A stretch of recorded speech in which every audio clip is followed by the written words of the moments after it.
Halo semua, memasuki pandemi 2.0, kami nggak berani jalan atau lari pagi di luar. Udah nggak berani sama sekali. Oleh karena itu, kami bawa jalan atau lari paginya ke dalam bersama Xiaomi Kingsmith Walking Pad R1 Pro.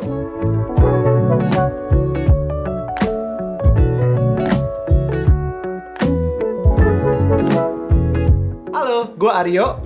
Dan gue Nucha. Kita ada di review Babu, review Bapak dan Ibu. Nah, hari ini kita mau review tipis-tipis nih mengenai walking pad ini. Pertama-tama perlu dijelasin kenapa ini sebenarnya namanya walking pad.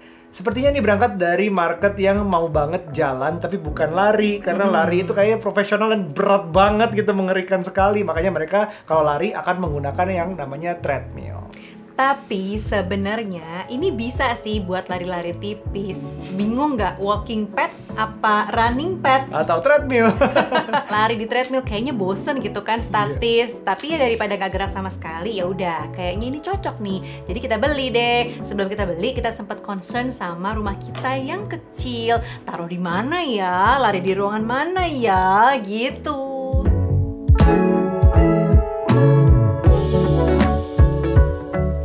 Yang bikin kita tertarik untuk beli walking pad ini adalah yaitu lipatnya. Jadi bisa dilipat di padnya ya, dan ada handle-nya. Tujuannya agar bisa disimpan dan lebih ramping. Secara dimensi memang lebih mudah untuk menyimpan bentuk kotak seperti ini dibanding persegi panjang. Tapi berat banget.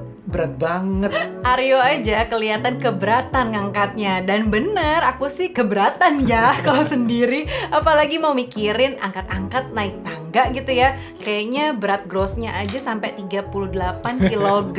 Nah, akhirnya cuman end up di lantai 1 aja. Kita simpen di bawah sofa. Beruntungnya ada rodanya nih yang memudahkan kita untuk pindah-pindahin dari bawah sofa ke tempat yang kita mau lari tipis. Tapi tetap Aryo ya. Yes, bener. Berat ini sebenarnya tapi ada pentingnya juga. Treadmill memang harusnya solid, berat, dan kokoh gitu ya. Karena ya anggap aja mengangkat beban manusia. R1 Pro ini bisa nerima beban sampai 110 kg. Yang treadmill beneran lagi tentu lebih berat lagi dan larinya lebih kenceng lagi gitu. Nah, secara desain sebenarnya sederhana dan kami ya nggak ada masalah. Selain mungkin bikin kolong sofa kita jadi nggak estetik gitu. Well, yes, ya, warna tapi oke. Penggunaan relatif gampang. Pertama, posisikan di tempat mau olahraga, kendorkan kunci handle-nya, berdirikan handle-nya, kencangkan kuncinya lagi, sesuaikan tingginya, buka bagian pad-nya, colok kabel, nyalakan power di bagian belakang ini, dan naik ke walking pad-nya. Pasang pengaman jangan lupa, dan mulai deh dengan mencet tombol tengah yang ada di remote control-nya. Handle ini berguna bukan hanya sebagai pegangan aja, tapi juga bisa nih buat kita selipkan tablet. Artinya kita bisa lari, jalan sambil nonton drakor, ya kan ibu-ibu? Oh gitu, ya.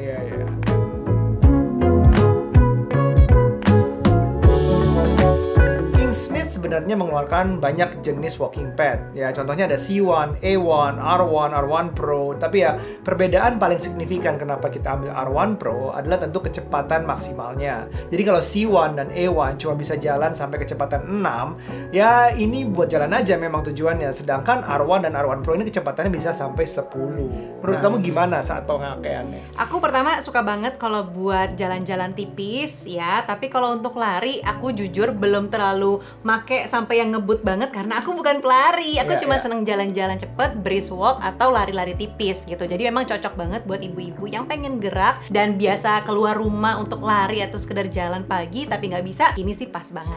Right. Gue sendiri udah nyoba lari sampai mentok tuh kecepatan 10 dan memang rasanya sih agak-agak ngeri gitu ya karena mungkin karena solid dan kokohnya tadi masih agak kurang dibanding treadmill sebenarnya. Jadi biar aman, gue maksimal lari di 8-9 selama maksimal 30 menit sejauh ini. Mungkin bisa lebih panjang lagi nanti. Karena udah keliengan begitu turun dari treadmillnya agak oke. Jadi kita mungkin butuh adjustment dan ini belum ada keterangan tentang ini waterproof atau sweatproofnya. Jadi ada mulai tuh nyiprat-nyiprat kalau udah lari setengah jam mulai nyiprat dan aku masih nggak yakin ini akan tahan air apa enggak. Jadi setengah jam dulu sementara.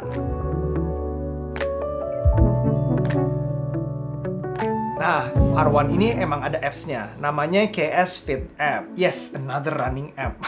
Nah, apa Nike, Strava, Endomondo yang lain-lainnya nggak cukup? KS Fit App ini sudah jelas tersambung ke device-nya dan memberikan angka apapun yang direkam oleh walking pad-nya. Perbedaan tentu bisa jadi ada di akurasinya, karena aku lari pakai Apple Watch, terus lari di R1, angkanya tuh beda hasilnya. Karena yang kalau misalnya kita set indoor running kan nggak akan sama, soalnya ini menggunakan gerak tangannya dan nadi kita. Sedangkan kalau R1 ya berputarnya padnya itu sendiri berguna, memang berguna, tapi ya karena ada beberapa orang yang menggunakan kan bukan track lari gua doang. Kalau ada di walking padnya itu bisa aja Nucha yang lagi pakai jalan, bisa aja gua, jadi nggak itulah. Dan another app bagiku agak pusing aja, jadi tetap aja pakai app running yang ada di smartwatch kita kalau udah punya smartwatch. Beberapa hal yang harus diingat sebelum membeli ini selain berat dan estetika tadi adalah mungkin harus tentukan dulu mau lari atau mau jalan. Kalau mau lari ambil R1 sudah jelas, tapi masih bisa dilipat, simpan rapi, dan harganya masih affordable. Tapi kalau masih cuman butuh dibawa buat jalan dan di bawah meja standing desk misalnya sambil kerja gitu,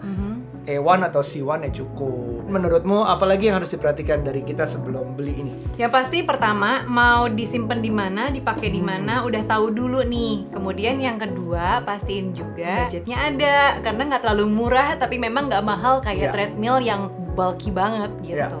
Jadi kalau treadmill yang serius banget, mungkin teman-teman akan melihat dia bisa nanjak, bisa beban yang lebih berat, kecepatan yang lebih kencang, dan solid, dan kokoh, tahan air, terus ada apps-nya lah, ada layar segala macam. Itu mungkin alasannya kenapa banyak treadmill yang di atas 20-30 juta. Sedangkan ini di sekitar 7-8 juta. Gitu. Dan aku paling suka karena ini menjadi salah satu hiburan alias mainan selama kita di rumah aja. Jadi nggak ada alasan untuk nggak olahraga. Padahal ini cuma jalan-jalan tipis setiap hari. Coba deh dihitung, stepsnya pasti bisa jadi 10.000 steps. Iya, minimal 5.000 aja. 5.000 tuh pasti dapat kalau lo jalan sekitar 15 menit, 20 menit jalan, atau enggak kalau lari mungkin lebih banyak lagi stepsnya. Ingat, selain ada pandemi ini, di luar itu juga gue pribadi nyaranin untuk kalau mau lari, cek dulu kondisi udara di luar. Karena kalau kita terlalu lama olahraga di luar dan kondisi udara yang kurang sehat, nah itu menyakitkan paru-paru kita juga, badan kita juga. Jadi mungkin kadang-kadang ada baiknya olahraga itu atau jalan lari ini di dalam ruangan.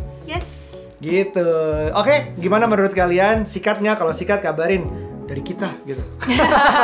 Sampai ketemu di review Babu berikutnya. Bye now. Salam olahraga. Oke. Kita jadi review olahraga abis ini. Iya. Oke, bye.